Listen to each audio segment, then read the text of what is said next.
نبی کریم صلی اللہ علیہ وآلہ وسلم کی سیرت طیبہ پر روشنی ڈالنے کے ساتھ لوگوں کو مذہبی رواداری، فرقہ وارانہ ہم آہنگی اور ایک دوسرے کے مسالے کو عقائد کے احترام کا درس دیں۔ وزیراعظم شہباز شریف سے chairman Peoples Party Bilawal Bhutto Zardari کی اہم ملاقات ہوئی ہے، جس میں مجوزہ آئینی ترمیم بل پر سیاسی اتفاق کی رائے کے لیے مشاورت کی گئی۔ وزیراعظم نے بلاول بھٹو زرداری کو سیاسی جماعتوں اور اپوزیشن کے ساتھ اتفاق رائے میں کلیدی کردار ادا کرنے کی ضرورت پر زور دیا۔ ملاقات میں اس بات پر اتفاق کیا گیا ہے کہ ترامیم وقت کی اہم ضرورت ہیں اور ملک و قوم کے وسیع تر مفاد میں ہیں۔ آئینی ترامیم پر اتفاق رائے کی کوششیں۔ پیپلز پارٹی کے چیئرمین بلاول بھٹو زرداری چند گھنٹوں میں دوبارہ ملاقات کے لیے مولانا فضل الرحمان کی رہائش گاہ جا پہنچے۔ JUI سربراہ نے پیپلز پارٹی وفد کا استقبال کیا۔ پیپلز پارٹی کے وفد میں سید خورشید شاہ، انجینئر نوید قمر اور دیگر شامل تھے۔ ملاقات میں مولانا فضل الرحمان کو آئینی ترمیم کے حوالے سے آگاہ کیا گیا اور انہیں راضی کرنے کی کوشش کی گئی۔ مولانا فضل الرحمان کو آئینی ترمیم کے حوالے سے آگاہ کیا گیا اور راضی کرنے کی کوشش کی گئی۔ آئینی ترمیم پر اتفاق رائے کی کوششیں جاری ہیں۔ بلاول بھٹو چند گھنٹوں میں دوبارہ ملاقات کے لیے مولانا فضل الرحمان کی رہائش گاہ جا پہنچے۔ JUI سربراہ نے پیپلز پارٹی وفد کا استقبال کیا۔ پیپلز پارٹی کے وفد میں سید خورشید شاہ، انجینئر نوید قمر اور دیگر شامل تھے۔ ملاقات میں مولانا فضل الرحمان کو آئینی ترمیم کے حوالے سے آگاہ کیا گیا اور انہیں راضی کرنے کی کوشش کی گئی۔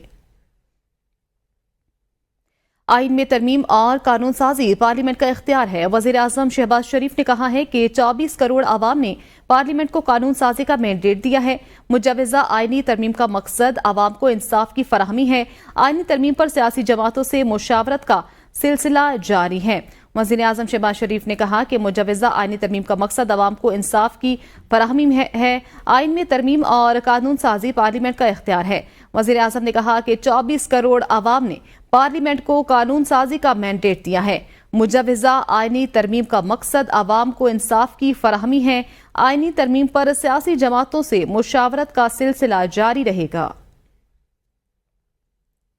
قانون سازی پارلیمنٹ کا حق ہے۔ قانون سازی سے ہمیں کوئی نہیں روک سکتا۔ رہنما پیپلز پارٹی خورشید شاہ کہتے ہیں پارلیمنٹ کی مضبوطی کے لیے ہر ممکن اقدام کریں گے۔ قانون سازی آئین کے دائرہ اختیار میں کریں گے۔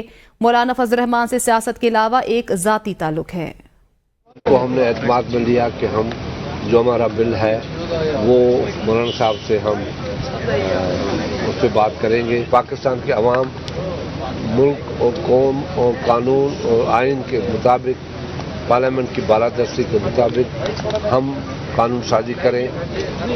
جو بل لے کے آ رہے تھے اس میں کچھ ایسی چیزیں تھیں جو ان کو ہٹایا بھی گیا، صاف کیا گیا، باتیں ہوئی، یہ آئے تھے جس باتوں پہ ہم سب متفق ہیں۔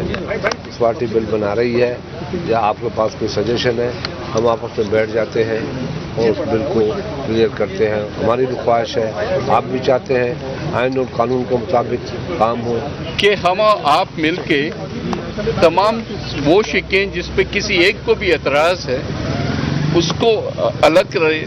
تو انشاءاللہ کیونکہ مثبت باتیں ہوئیں تو ہمیں امید ہے کہ ہم سب مل بیٹھ کے جب بیٹھیں گے تو ہم کسی نیشنل کنسنسس پہ ضرور پہنچیں۔ بلاول بھٹو اور مولانا فضل الرحمان سے ملاقات کے بعد سینیٹر کامران مرتضیٰ نے میڈیا سے گفتگو میں کہا کہ پی نے کہا ہے کہ وہ اپنا ڈرافٹ JUI کے ساتھ شیئر کریں گے۔ پی واٹس ایپ پر ہمیں اپنا ڈرافٹ دے گی تو پھر ہم دیکھیں گے۔ میں نے اپنی سفارشات مولانا فضل الرحمان کو دی ہیں، باقی فیصلہ ان کا ہوگا۔ آرٹیکل 8 اور آرٹیکل 199 میں پابندیوں اور سختیوں کو دیکھ لیں، پتہ لگ جائے گا۔ ان 2 آرٹیکلز میں دی گئی کچھ استثنا ختم کر دی جائیں تو دیکھ لیں نتیجہ کیا نکلے گا۔ وزیر قانون اعظم نذیر تارڑ آئینی ترمیم کی دفاع میں کھل کر سامنے آ گئے۔ قومی اسمبلی اجلاس سے خطاب میں کہا کہ اگر پارلیمنٹ نے قانون سازی نہیں کرنی تو پھر کس نے کرنی ہے؟ کیا حکومتی معاملات سپریم کورٹ کے سپرد کر دیں؟ کیا چینی کے ریٹ عدالت کے جج نے طے کرنے ہیں؟ آئینی ڈھانچے میں رہ کر پارلیمنٹ کو عوام کے حق میں اقدامات کا حق دیا گیا ہے۔ عدالتی اصلاحات میثاق جمہوریت کا نامکمل ایجنڈا ہے۔ یہ اعتراض کہ ٹائمنگ درست نہیں اصلاحات کی تاخیر کا سبب بن رہا ہے۔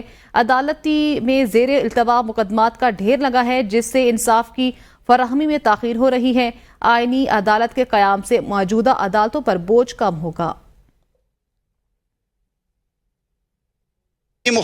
ابھی یہ بل مسودہ بن کے کابینہ میں نہیں گیا، ابھی یہ سی سی ایل سی میں ڈسکس نہیں ہوا، یہ حکومت کا اختیار ہے کہ اسے قومی اسمبلی میں لے کر انٹروڈیوس کروائے یا سینٹ میں کرائے۔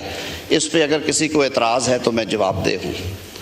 پارلیمان کا ایک چھوٹا سا حصہ ہونے کے حوالے سے میرے ذہن میں کوئی وہم نہیں ہے کہ قانون ساز پارلیمان جو ہے یہ اس کا اختیار ہے کہ وہ آئینی ڈھانچے کے اندر رہتے ہوئے جو مناسب قانون سازی کرے، وہ قانون سازی اس کا اختیار ہے۔ ہم اپنی مخالفتوں میں اور ٹائمنگز کی وجہ سے کہ آج مجھے سوٹ کرتا ہے، آج انہیں سوٹ کرتا ہے، آج انہیں سوٹ کرتا ہے، آج انہیں سوٹ کرتا ہے، ہم اپنی داڑیاں کھینچتے رہتے ہیں اور اپنی ساری طاقت جو ہے جا کے جھولی میں ڈال آتے ہیں۔ خدارا مضبوط ہو کے اپنے پاؤں پہ کھڑا ہو۔ 25 کروڑ عوام نے آپ کو یہ اختیار دیا ہے کہ آپ نے ڈائریکشن طے کرنی ہے، آپ نے بتانا ہے کہ یہ ملک کیسے چلنا ہے۔ چیف جسٹس نے چینی کا ریٹ نہیں مقرر کرنا۔ اسلام آباد ہائی کورٹ میں chairman P T I barrister Gohar نے گفتگو کرتے ہوئے کہا، ہمارے ساتھ کوئی مسودہ شیئر نہیں کیا گیا، ہمارا مطالبہ تھا کہ قانون کا مسودہ ہمیں دیا جائے، ہم اسے دیکھیں گے، جو مسودہ لیک ہوا ہے اس کے مطابق تو کوئی بھی بندہ ان کے ساتھ اتفاق رائے نہیں کر سکتا، یہ ججز کو ان کی مرضی کے خلاف ٹرانسفر کریں گے۔ اس کا مطلب ہے کہ ججز کو جب مرضی ٹرانسفر کر دیا جائے، پورا اگر کوئی جج نہیں جاتا تو اس سے استعفیٰ لے لیا جائے گا، عدلیہ پر قدغن لگ جائے گی، سپریم کورٹ سے سارے اختیارات لیے جا رہے ہیں، متوازی عدالتیں کیسے چلیں گی؟ آئینی ترامیم کے معاملے پر سب جماعتوں کو ان بورڈ لیا جاتا ہے، اگر قانون کا ڈرافٹ نہیں ہے تو اتفاق رائے کس چیز پر پیدا کرنا ہے؟ ساتھ کوئی مسودہ شیئر نہیں کیا تھا، ہمارے صرف انفارمیشن ہمیں دے دی گئی تھی اور اس انفارمیشن کے مطابق ہی کم کنسیڈر کر رہے تھے۔ ہمارا مطالبہ تھا کہ سب سے پہلے تو آپ مسودہ دے دیں، اس کو ہم دیکھیں گے، اس کے بعد ڈسکس کریں گے۔ ابھی جو مسودہ لیک ہوا ہے اس کے مطابق تو کوئی بھی بندہ ان کے ساتھ ایگری نہیں کر سکتا، یہ تو ججز کو بھی ٹرانسفر کریں گے، ججز کو ان کی مرضی کے بغیر کورٹوں میں ٹرانسفر کریں گے۔ اس کا مطلب ہے کہ ججز کو جب چاہے آپ ٹرانسفر کرو، اسلام آباد ہائی کورٹ کا اگر کوئٹہ بھیجو وہ نہیں جاتا تو آپ اس کو ریزائن لے لیں گے۔ اسی طریقے سے عدلیہ بھی بہت بڑی قدغن آ جائے گی، جس طریقے سے نیا کورٹ بن رہا ہے، سارے اختیارات آپ سپریم کورٹ سے 184 کی لے رہے، 186 کی لے رہے، 187 کے لے رہے، تو پھر یہ پیرالل کورٹس کہاں چلیں گے؟ یہ میں نہیں سمجھتا کہ آئینی ترامیم ہے، یہ ان کو ویسے غلط فہمی سی ہو رہی ہے۔ وزیر دفاع خواجہ آصف کا آئینی ترامیم کا دفاع قومی اسمبلی میں اظہار خیال کرتے ہوئے کہا کہ آئینی ترامیم میں کوئی سیاست نہیں، یہ ہمارا حق ہے جو آئین ہمیں دیتا ہے، ہمارا فرض ہے پارلیمنٹ کو سربلند رکھیں، دستاویز پر مکمل اتفاق ہوگا تو اس ایوان میں بھی ضرور آئے گا۔ آئینی عدالت صرف پاکستان میں نہیں ہے، بہت سے ملکوں میں ہے، جو ملک جمہوری تشخص رکھتے ہیں ان میں آئینی عدالت ہوتی ہے، سیاسی مفاد کے لیے نہیں بلکہ عدلیہ کا بوجھ کم کرنے کے لیے آئینی ترمیم کر رہے ہیں۔ حکومت منتخب نمائندے چلائیں گی، عدالت نہیں۔ اس میں کوئی سیاست نہیں، بصیرت پارلیمنٹیرینز اور بصیرت اس آگسٹ ہاؤس کے ممبران کی حیثیت سے ہمارا یہ رائٹ ہے جو آئین ہمیں دیتا ہے کہ ہم اس ادارے کی سربلندی کے لیے اور 25 کروڑ عوام کی خواہشات کا جو مظہر ہے ادارہ، اس کو اسی طرح طاقتور اور قاداور رکھیں جس طرح آئین ڈیفائن کرتا ہے۔ اور جب یہ ڈاکومنٹ جو ہے اس میں کمپلیٹ کنسنسس آ جائے گا تو انشاءاللہ تعالیٰ اس ایوان میں بھی وہ ضرور آئے گا۔